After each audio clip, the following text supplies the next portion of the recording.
بسم اللہ الرحمن الرحیم، السلام علیکم۔ قرآن و دین کی جانب سے ایک نئی معلوماتی ویڈیو کے ساتھ آپ سب کی خدمت میں آنا میسج۔ آج کی ویڈیو میں ہم آپ کے ساتھ بہت ہی بہترین ٹاپک پر بات کریں گے، وہ ہے جہیز۔ کیا جہیز فرض ہے یا سنت؟ اگر جہیز دیں تو اس کی کیا لیمٹس ہیں؟ کیا جہیز مانگنے والے لعنتی ہیں؟ آئیے جانتے ہیں اس ویڈیو میں مکمل طور پر۔ تو ویڈیو کو مکمل دیکھیے کہ اس کے ساتھ ہی اگر ابھی تک آپ نے ہمارا چینل قرآن و دین سبسکرائب نہیں کیا، سبسکرائب کر لیجئے اور بیل آئیکن کو پریس کر کے آل کرنا مت بھولیں، کیونکہ اس سے ملیں گے آپ کو آنے والی تمام ویڈیوز نوٹیفیکیشن میں سب سے پہلے۔ تو سب سے پہلا سوال ہم یہاں پر کلیئر کر دیں کہ جہیز فرض نہیں ہے، ٹھیک ہے؟ کہیں نہیں لکھا ہوا، کسی کتاب میں نہیں ہے کہ جہیز فرض دینا لازم ہے۔ جہیز سنت ہے۔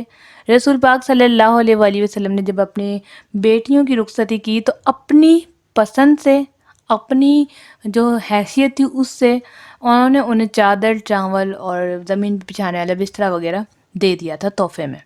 اب چاول، چٹائی اور اس کو جو کنورٹ کر دیا گیا ہے وہ ہے بنگلے، کار اور بڑی بڑی زمینیں۔ دیکھیں، آپ کسی کے اوپر بوجھ نہیں ڈال سکتے، ٹھیک ہے؟ میں ایک خود لڑکی ہوں تو میں یوں کہہ لیں کہ جی یہ لڑکے والوں کے خلاف ہیں، ایسا نہیں ہے۔ جو رسم و رواج ہیں ہی نہیں انہیں زبردستی تاننا لادنا ایک غلط ہے۔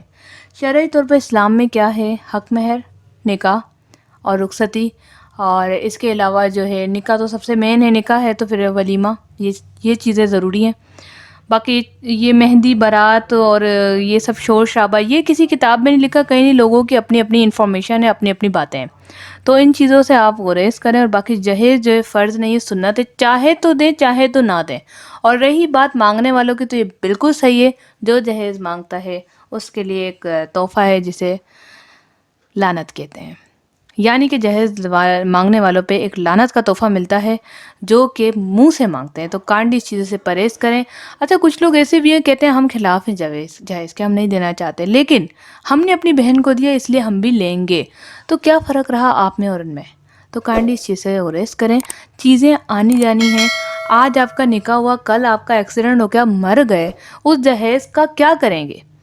خدا نہ خواستہ، اللہ نہ کرے، میں کسی کو بد دعائیں دینے نہیں آئی یہاں پر، میں آپ کو ریئلٹی بتا رہی ہوں کہ خدا نہ خواستہ جس گھر میں شادی، اس گھر میں آگ لگ جائے، پورا گھر جل جائے، اس ماں باپ کی بیٹی کو آپ نے اتنا پریشان کیا جہیز کے لیے، آپ کا کیا گیا؟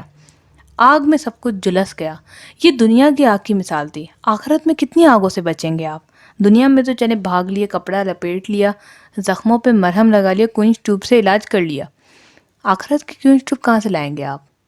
ویسے کوئنچ ٹیوب کی ویڈیو میں نے بہت اچھی بنائی ہے، اسپیشلی سنا میسیج پہ، کہ اگر آپ کا جل جائے تو کوئنچ ٹیوب لگانے سے بڑا فائدہ ہوتا ہے۔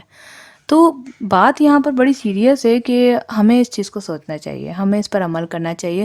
یہ ٹرینڈ تبھی بند ہوگا کہ اگر آپ نے دیا بھی ہے تو جو آنے والی بچی اسے تنگ نہ کریں، اس سے نہ مانگیں۔ یہ بڑی خوشخبری نہیں ہے، بڑی خوش قسمتی نہیں ہے کہ آپ کو ایک پلی پلائی، یوں کہتے ہیں نا، پلی پلائی لڑکی آپ کو ہم دے رہے ہیں، اس کے بعد بھی تم جہیز مانگ رہے ہو۔ ایک عورت آپ کو مل رہی ہے، ایک باندی آپ کو مل رہی ہے جو آپ کی خدمت کر رہی ہے، پھر بھی آپ جہیز مانگ رہے ہو۔ نو ورڈس، نو کمنٹس۔ اللہ تعالیٰ تمام لوگوں کو، مسلمانوں کو اسپیشلی ہدایت دے اور اس جہیز کو، ٹرینڈ کو بند کرنے کی توفیق دے۔ کمنٹ ضرور کیجیے گا، ہیش ٹیگ لگا کے جہیز ایک لعنت ہے ضرور لکھیے گا۔ Thanks for watching. اللہ حافظ۔